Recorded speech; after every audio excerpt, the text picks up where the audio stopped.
Hello and welcome back to our first Daily Defiant of 2023, a year which promises many great things for the world of DeFi. I'm Jack, and with the Defiant video team, we'll be bringing you all the most relevant developments from exciting Layer 2 news to highly anticipated zero-knowledge updates and the ongoing battle against the 2022 contagion. So click the bell button on your screen to make sure you're notified when the content we're creating for you is released. Today's video is about a $1.65 billion dispute between Barry Silbert's digital currency group and the hundreds of thousands of retail Gemini users he apparently owes money to. Let's dive in and figure out how the Winkelvoss Twins and even Su-Zhu got involved in this dispute. A big thank you to today's sponsor Bitrefill, more on them in just a second. So how did it all begin? Well, back in November, the lending firm Genesis, owned by Barry Silbert's DCG, was forced to halt withdrawals following the FTX collapse. It became apparent around mid-December that Genesis owed around $2 billion and it was working hard to avoid bankruptcy. This week, DCG CEO Barry Silbert was called out in an open letter by Cameron Winkelvoss, who's the co-founder of US-based crypto exchange Gemini, and he accused him of bad faith stalling tactics and commingling of funds.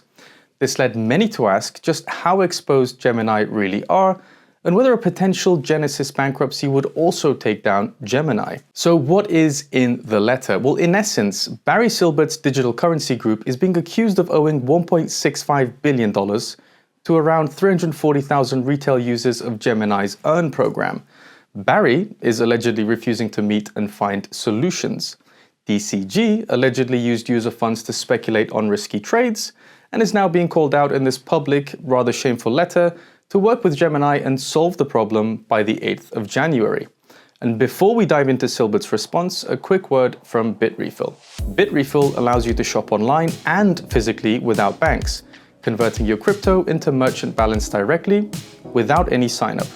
It offers more than 10,000 gift card options in 180 countries, and in the USA, you can now pay bills like your mortgage or your credit card. Creating a Bitrefill account is not required, but it only takes 1 minute and you can get 1% back in rewards.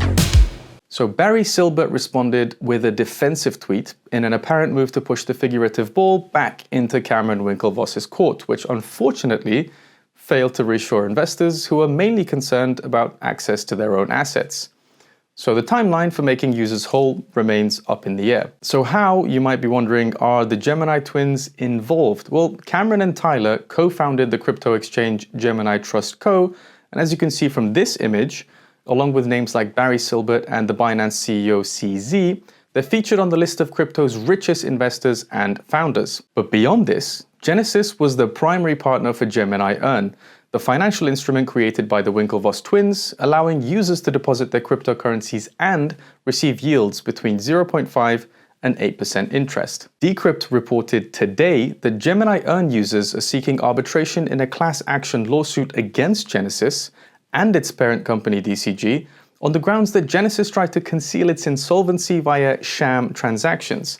Another detail worth noting is that the Winkelvoss twins themselves are facing legal action over allegedly failing to register Gemini Earn as securities. So it turns out Genesis owes Gemini Trust around $900 million out of the $1.65 billion figure being quoted.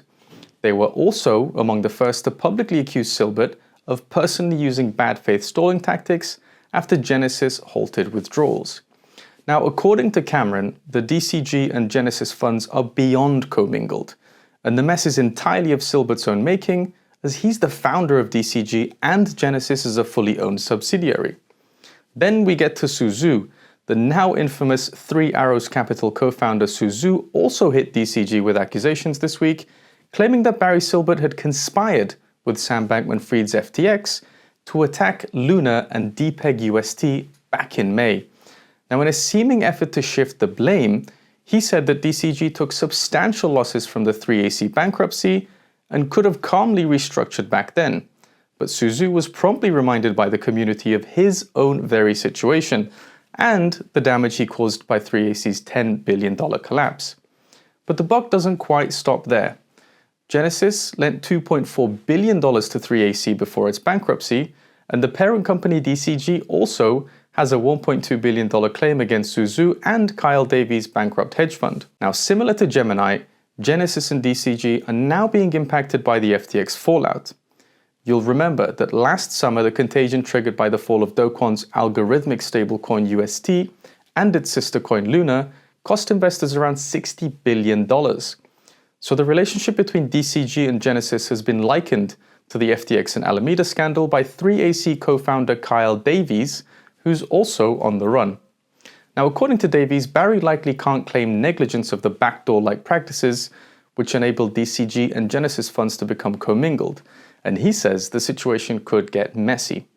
So we'll leave you with a couple of reminders. First, here's a diagram of the infinite money machine created at FTX and Alameda Research, which eventually led SBF, Caroline Ellison, and Gary Wang's arrests.